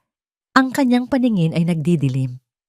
Sino ang taong tinutukoy ni Sofia? At ano ang totoong nangyari sa kanyang ama sa loob ng silid na yon, 5 taon na ang nakalilipas? Lahat ng nakikita mo, Victoria, mula sa marangyang kristal na chandelier hanggang sa huling piraso ng pilak sa iyong hapag, ay hindi na sa inyo. Mula sa gabing ito, kayo ay mga estranghero na lamang sa pamamahay na ito. Ang malamig na deklara ni Isabela ay tila isang hatol ng kamatayan na bumasag sa katahimikan ng malawak na sala ng mga Sterling. Habang ang ulan sa labas ay malakas na humahampas sa mga dambuhalang bintanang gawa sa salamin, ang liwanag ng kidlat ay panandaliang nagbigay ng kulay sa mukha ni Isabela. Isang mukhang walang bakas ng pag-aalinlangan, tila isang estatwa ng katarungan na hindi matitinag. Sa kanyang likuran, nakatayo ang isang pangkat ng mga lalaking nakauniforme, mga sheriff at legal officers na may hawak na mga dokumentong may tatak ng korte. Ang kanilang mga mukha ay seryoso at walang emosyon. Napabitaw si Doña Victoria sa kanyang baso ng alak at ang tunog ng pagbasag ng kristal sa makintab na sahig ay tila ang huling tibok ng puso ng kanilang karangyaan. Ang alak ay dahan-dahang kumalat sa puting marmol, tila isang mantsa ng dugo na hindi na mabubura. Ang matanda ay napatayo. Ang kanyang mukha ay namumula sa tindi ng galit at hiyang nararamdaman sa harap ng kanyang mga kasambahay na ngayon ay nakatunghay sa kanila mula sa kusina. Anong karapatan mong pasukin ang bahay ko sa ganitong oras, Isabela? Magnanakaw ka. Isang hamak na taga-bukid na pilit na umaakyat sa lipunan. Ang sigaw ni Doña Victoria, ang kanyang boses ay nanginginig sa tindi ng emosyon. Ethan! Tawagan mo ang mga pulis. Palabasin niyo ang babaeng ito bago ko siya ipakulong sa panloloob. Ngunit si Ethan, na nakatayo sa tabi ng kanyang ina, ay hindi man lang makakilos. Ang kanyang mga mata ay nakapako sa mga dokumentong inilapag ni Isabela sa ibabaw ng lamesa. Alam niya ang ibig sabihin ng mga markang yon. Ang bawat loan na kinuha nila, ang bawat collateral na ginamit nila para isalba ang Sterling Group ay dahan-dahang binili at pinagsama-sama ni Isabela sa ilalim ng V-Gold Group. Sa loob ng 5 taon, akala nila ay nagtatagumpay sila sa sarili nilang galing. Hindi nila alam na unti-unti na silang kinakain ng aninong binuo ni Isabela. Ang mansyong ito, ang mga sasakyan sa garahe, at maging ang bawat painting na nakasabit sa dingding na ito ay binili ng aking kumpanya bilang settlement sa inyong mga utang na hindi nabayaran. Ang mahinahong paliwanag ni Isabela habang dahan-dahang naglalakad sa gitna ng sala. Hinaplos niya ang dulo ng sofa, ang dulo ng kanyang daliri ay nakaramdam ng alikabok na tila ba ang bahay na ito ay matagal na ring pinabayaan ng kalinga. Binigyan ko kayo ng sapat na panahon, Victoria. Pinanood ko kayong magpakasasa sa perang hindi inyo. Pero ang gabi ng pagsingil ay dumating na. Isabela, please, uwag dito. Saan kami pupunta ni Mama? Ang pakiusap ni Ethan, ang kanyang boses, ay puno ng desperasyon habang sinusubukang abutin ng braso ni Isabela. Kahit ang mansyong ito man lang itira mo sa amin. This is our legacy. Dito lumaki ang mga Sterling. Ang legacy niyo ay itinayo sa panlilinlang sa aking ama, Ethan. Ang tugon ni Isabela habang marahas na iniwas ang kanyang braso.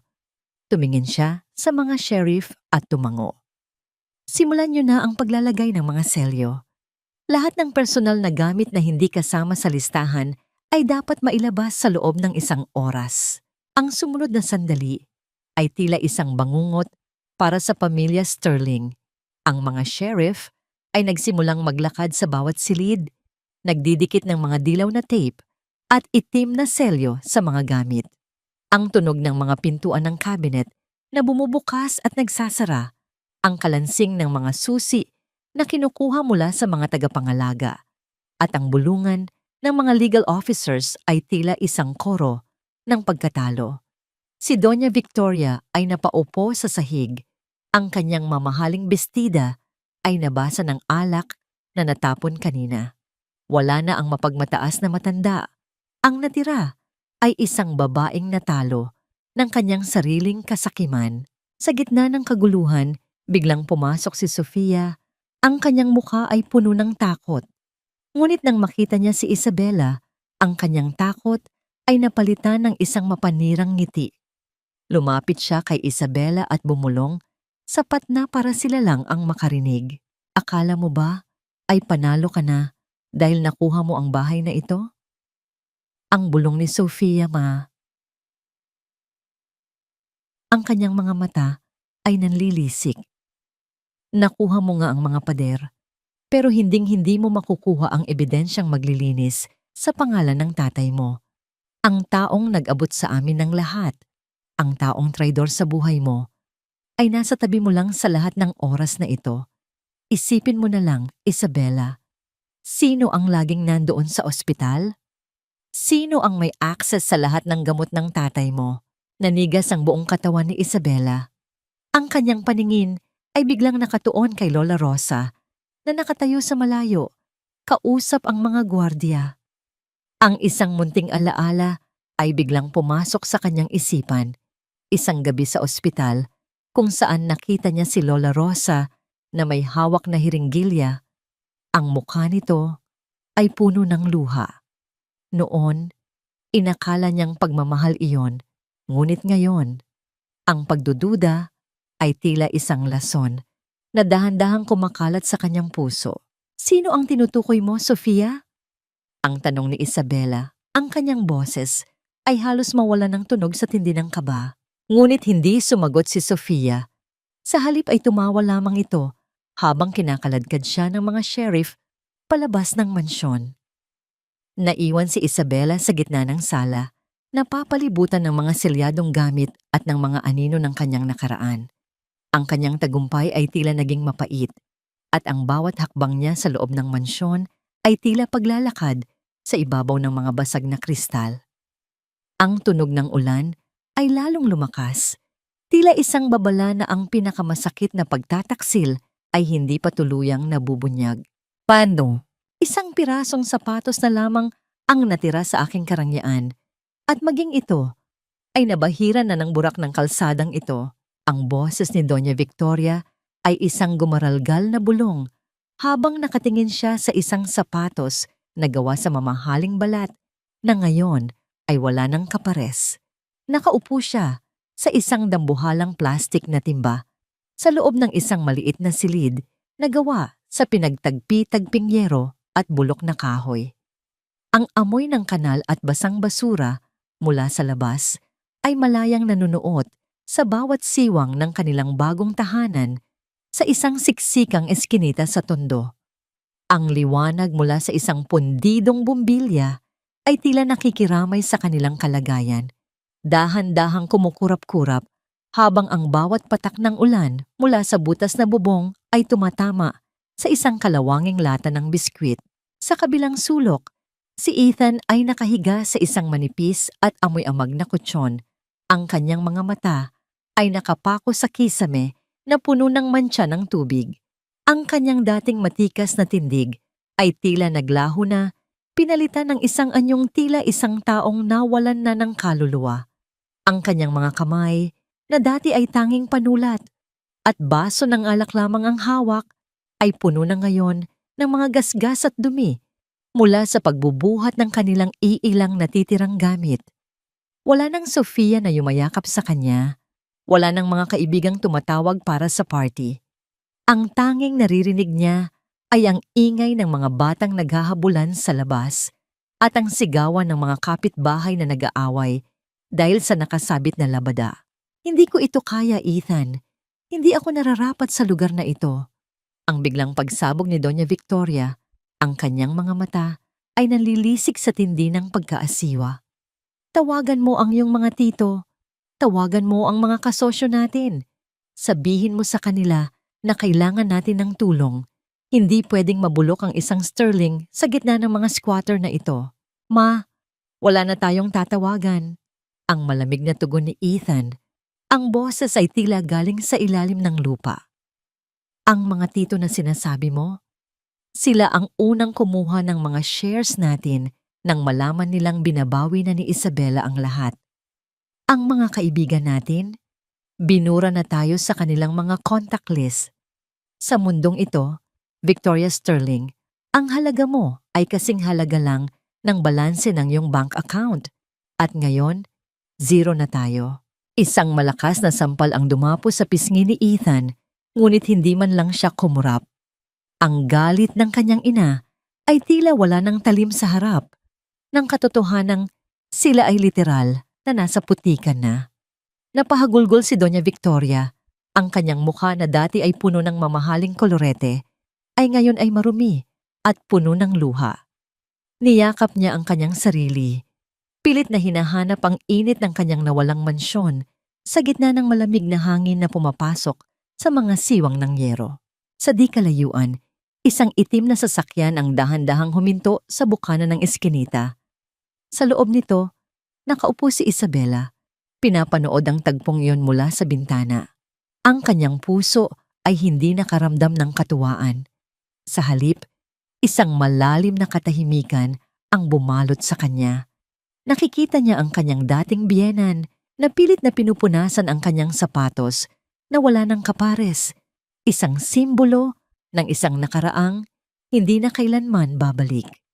Ang bawat sakripisyo ni Isabela sa loob ng 5 taon ay tila nagkaroon ng hustisya. Ngunit ang hustisyang ito ay may kasamang bigat na tila isang tanikala sa kanyang sariling konsensya. Madam, gusto niyo po bang bumaba?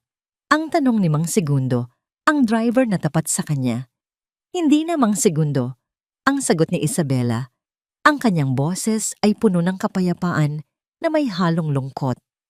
Hayaan natin silang maramdaman ang bawat segundo ng kanilang bagong buhay. Ang putik na tinatapakan nila ngayon ay ang putik na ipinatikim nila sa akin noong gabi ng aking pag-alis. Ang katarungan ay hindi laging masaya, Mang Segundo. Minsan, ito ay kasing pait ng katotohanan. Bago pa man sila umalis, nakita ni Isabela ang isang pamilyar na anino na mabilis na lumalakad palayo mula sa barong-barong ni na Ethan. Isang babaeng nakatalukbong ng itim na shawl. Mabilis ang mga hakbang, tila may iniiwasan. Nang lumingon ito ng bahagya, nakita ni Isabela ang mukha ni Sofia. Ngunit wala na ang karangyaan nito. Sa halip ay puno ito ng takot at pagmamadali. May hawak itong isang maliit na bag na tila naglalaman ng mga mahahalagang dokumento. Sundan mo siya, Mang Segundo. Huwag kang magpapahalata. Ang mabilis na utos ni Isabela. Habang dahan-dahang umaandar ang sasakyan, tumingin muli si Isabela sa maliit na barong-barong. Nakita niya si Ethan na lumabas, tumayo sa tapat ng pintuan at tumingala sa ulan. Sa sandaling iyon, ang kanilang mga mata ay tila nagtagpo sa gitna ng kadiliman. Isang tingin na puno ng lahat ng mga salitang hindi na nila kailanman masasabi sa isa't isa. Ang ulan ay patuloy na bumuhos, tila sinusubukang hugasan ang lahat ng dumi ng nakaraan, ngunit ang bakas ng kanilang pagkawasak ay mananatiling nakaukit sa bawat patak nito. 1,000 patawad man ang aking sambitin. Alam kong hindi nito mabubura ang bawat luhang pumatak sa iyong mga mata noong gabing tinalikuran kita. Ang boses ni Ethan ay basag, tila isang tuyong dahon na nadurog sa ilalim ng mabigat na hakbang.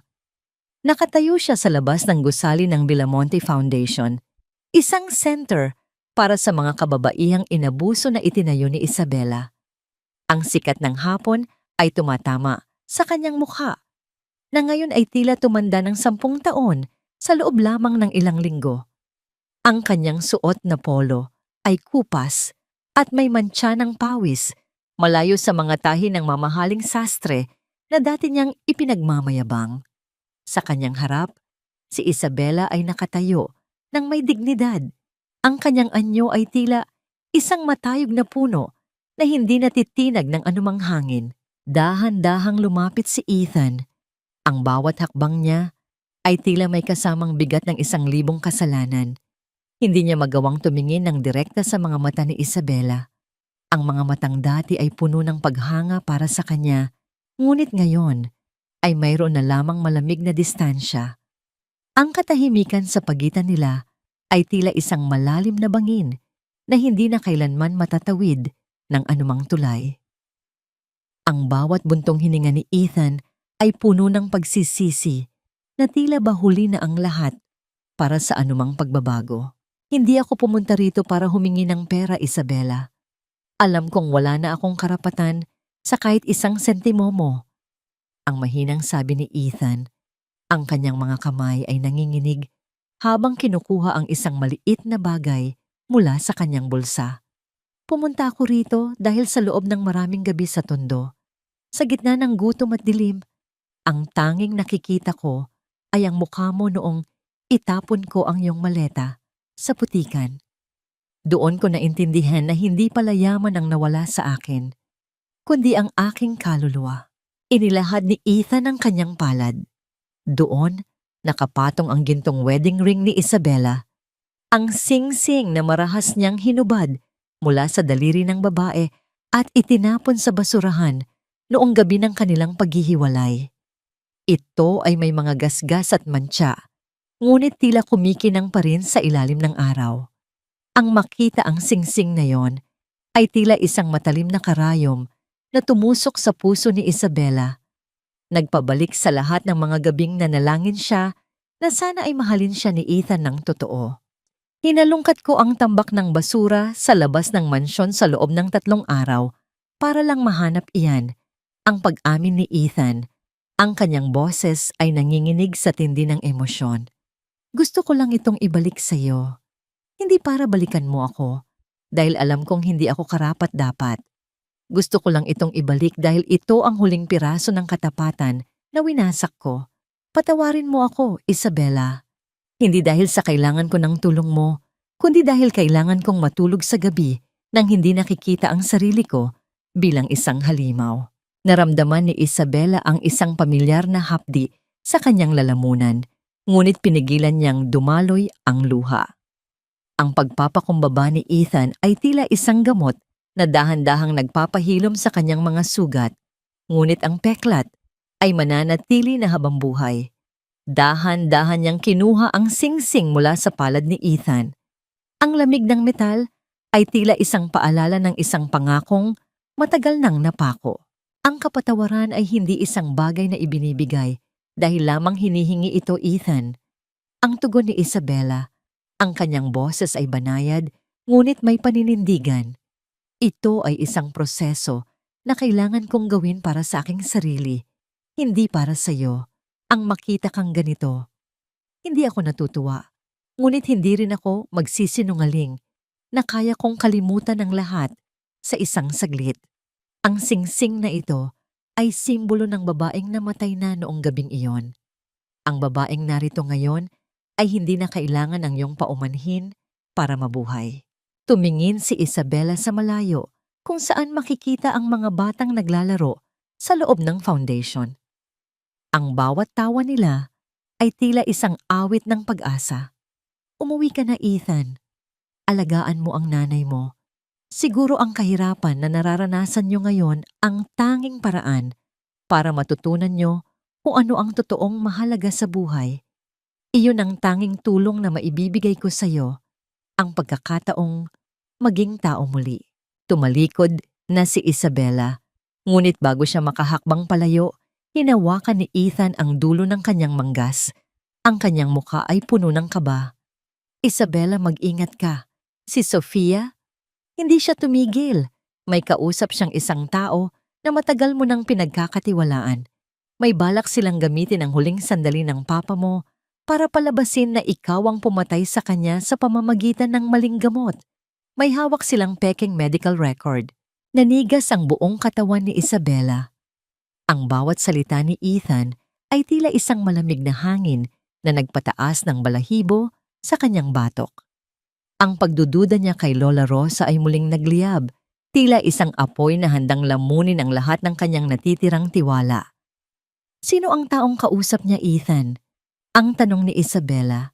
Ang kanyang boses ay puno ng panganib. Hindi ko alam ang pangalan, pero madalas niyang tawagan ang numerong nagtatapos sa 47. Ang mabilis na sagot ni Ethan. Isabela, totoo ang pagsisisi ko. Huwag mong hayaang makuha nila ang huling alaala ni Don Teodoro. Habang naglalakad si Isabela pabalik sa loob ng gusali, ang kanyang isipan ay tila isang malaking palaisipan na unti-unti nang nabubuo. Pagpasok niya sa kanyang opisina, nakita niya si Lola Rosa na tahimik na nag-aayos ng kanyang mga gamit.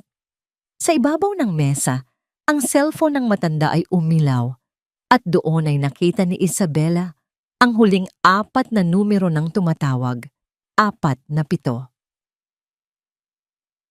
Ang bawat tunog ng pagtibok ng orasan sa dingding ay tila isang hatol na nagpapabigat sa bawat hininga ni Isabela habang nakatitig siya sa kumikislap na screen ng cellphone ni Lola Rosa. Nanatiling tahimik ang silid, ngunit sa loob ng dibdib ni Isabela ay may isang malakas na bagyong nagngangalit. Ang numerong nagtatapos sa 47, ang numerong itinuro ni Ethan na mitya ng kanyang huling pagbagsak, ay narito, sa kamay ng tanging tao na itinuring niyang pamilya. Dahan-dahang itinaas ni Isabela ang kanyang paningin at doon ay nakita niya si Lola Rosa na nakatayo. Ang mga mata ay puno ng isang emosyong hindi niya maipaliwanag. Hindi ito takot, kundi isang malalim na lungkot na tila nagmula pa sa nakaraang 5 taon. Lola, bakit? Ang tanong ni Isabela, ang kanyang boses, ay nanginginig sa tindi ng sakit. Kayo ang tanging pinagkatiwalaan ko. Kayo ang saksi. Sa bawat luha ko nung inaapi ako ni na Ethan, bakit kayo nakikipag-usap sa mga taong gustong sirain ang alaala ni Papa? Dahan-dahang lumapit si Lola Rosa, ngunit tumalikod si Isabela. Hindi kayang harapin ang posibilidad na ang kanyang huling sandigan ay isa palang traidor. Ang tunog ng mga hakbang ng matanda sa carpet ay tila isang mabagal na pagdurog sa huling piraso ng tiwala ni Isabela. Ngunit sa halip na tumakas o magpaliwanag ng mabilis, marahang hinawakan ni Lola Rosa ang kamay ni Isabela at inilagay doon ang isang maliit na flash drive na nakatago sa loob ng kanyang medyas. Anak, ang numerong yan ay hindi kay Sofia. Ang mahinang paliwanag ni Lola Rosa, ang boses ay puno ng katapatan. Iyan ang numero ng isang private investigator na kinuha ko noon pa man para bantayan ang bawat galaw ni Doña Victoria sa ospital. Alam kong may masama silang balak sa iyong ama at alam kong balang araw, gagamitin nila ang mga peking records para ipitin ka. Nakikipaglaro ako sa kanila, Isabela. Pinapaniwala ko si Sofia na ako ang kanilang kakampi para makuha ko ang orihinal na dokumentong itinago nila. Nanigas si Isabela sa kinatatayuan. Ang lahat ng kanyang pagdududa ay tila mga anino na dahan-dahang natutunaw sa ilalim ng liwanag. Sa loob ng flash drive ay ang tunay na medical report, ang patunay na sinubukan ni Doña Victoria na palitan ng gamot ni Don Teodoro, ngunit mabilis itong naagapan ni Lola Rosa. Ang kanyang ama ay pumanaw ng mapayapa dahil sa kanyang sakit at hindi dahil sa anumang kapabayaan o maling gamot. Ang lahat ng paratang ni Sofia ay isang malaking kasinungalingan na binuo sa ibabaw ng takot. Patawarin mo ako kung nilihim ko ito, anak. Ang pagpapatuloy ni Lola Rosa habang pinupunasan ng luha sa pisngi ni Isabela. Gusto kong siguraduhin na kapag inilabas natin ang katotohanan, wala na silang matatakbuhan. At ang oras na yon ay ngayon na. Sa mismong sandaling iyon, bumukas ang pinto ng opisina at pumasok si Sofia kasama ang isang pangkat ng mga pulis at mga miyembro ng media. Ang mukha ni Sofia ay puno ng matagumpay na ngiti. Tila ba hawak na niya ang korona ni Isabela. Inihagis niya sa mesa ang mga pekeng dokumento na nagsasaad na si Isabela ang may pananagutan sa pagkamatay ng kanyang ama. "The party is over, Isabela Villamonte!" Ang sigaw ni Sofia, ang boses ay puno ng kabaliwan. "In front of everyone, I charge you with the murder of your own father. Officer, arrest this woman!" Nananatiling tinang-tinang si Isabela. Dahan-dahan siyang tumayo, inayos ang kanyang buhok at hinarap ang mga kamera. Ang kanyang anyo ay hindi anyo ng isang biktima, kundi anyo ng isang reynang handa ng magparusa. "Sofia, ang tanging party na matatapos ngayong araw ay ang iyong mga kasinungalingan." Ang malamig na sabi ni Isabela. "Ibinigay mo na ba sa kanila ang mga dokumentong nakuha mo kay Lola Rosa? Ang mga dokumentong akala mo ay magpapakulong sa akin?" Lalong lumapad ang ngiti ni Sofia. "Yes, and they are foolproof." Basahin niyo ang huling pahina, Sofia. Ang utos ni Isabela. Nang buksan ng pulis ang folder, ang mukha ni Sofia ay biglang namutla. Ang mga dokumentong hawak nila ay hindi ang pekeng medical records, kundi ang mismong ebidensya ng pag-atake ni Sofia at Doña Victoria sa legalidad ng V-Gold, kasama ang mga audio recording ng kanilang pag-uusap tungkol sa paggawa ng pekeng ebidensya. Si Lola Rosa ay matagumpay na napalitan ang mga papeles bago pa man ito makarating sa kamay ni Sofia. "This is impossible! Traitor ka, matanda!" Ang sigaw ni Sofia habang sinusubukan niyang sugurin si Lola Rosa, ngunit mabilis siyang napigilan ng mga pulis. Ang tunog ng bakal na posas na sumasara sa mga pulso ni Sofia ay tila isang matamis na musika sa pandinig ni Isabela, ang tunog ng tunay na katarungan. Isama niyo rin si Doña Victoria sa tondo, ang dagdag ni Isabela sa mga pulis. Dahil sa gabing ito, ang pamilya Sterling ay tuluyan ng mawawala sa mapa ng mundong ito. Habang kinakaladkad si Sofia palabas ng gusali, Ang katahimikan ay muling bumalik sa opisina. Tumingin si Isabela kay Lola Rosa at doon ay muling naramdaman ang init ng isang tunay na pamilya. Hindi niya kailangan ng mansyon, ng marangyang kotse, o ng isang asawang tulad ni Ethan para maging buo. Ang tunay na kayamanan ay ang mga taong nananatili sa iyong tabi kahit sa pinakamadilim na gabi ng iyong buhay. Lumingon si Isabela sa bintana at nakita niya ang bukang liwayway na dahan-dahang sumisikat sa malayo. Ang dilim ay lumipas na at ang isang bagong bukas ay handa nang tanggapin siya ng may malinis na dangal at pusong puno ng kapatawaran. Salamat, Lola. Tapos na ang laban. Ang bulong ni Isabela habang nakatingin sa langit. Hindi, anak. Ang sagot ni Lola Rosa nang may ngiti. Ngayon pa lang magsisimula ang iyong tunay na buhay. 1 taon ang mabilis na lumipas, tila isang agos ng ilog na dahan-dahang naghuhugas sa mga pilat ng nakaraan. Sa isang malawak at luntiang hasyenda sa Batangas, kung saan ang amoy ng sariwang lupa at bulaklak ng kape ay humahalimuyak sa hangin, nakatayo si Isabela sa balkonahe ng kanyang bagong tahanan. Wala na ang mabigat na suit ng isang CEO. Suot niya ang isang simpleng puting bestida na sumasayaw sa ihip ng banayad na hangin. Ang sikat ng umaga ay dahan-dahang humahaplos sa kanyang mukha, na ngayon ay wala ng bakas ng pagod o pait, kundi isang ningning ng tunay na kapayapaan. Dahan-dahang lumapit si Lola Rosa, bitbit ang isang tray ng mainit na tsokolate. Ang matanda ay tila mas bumata ang hitsura.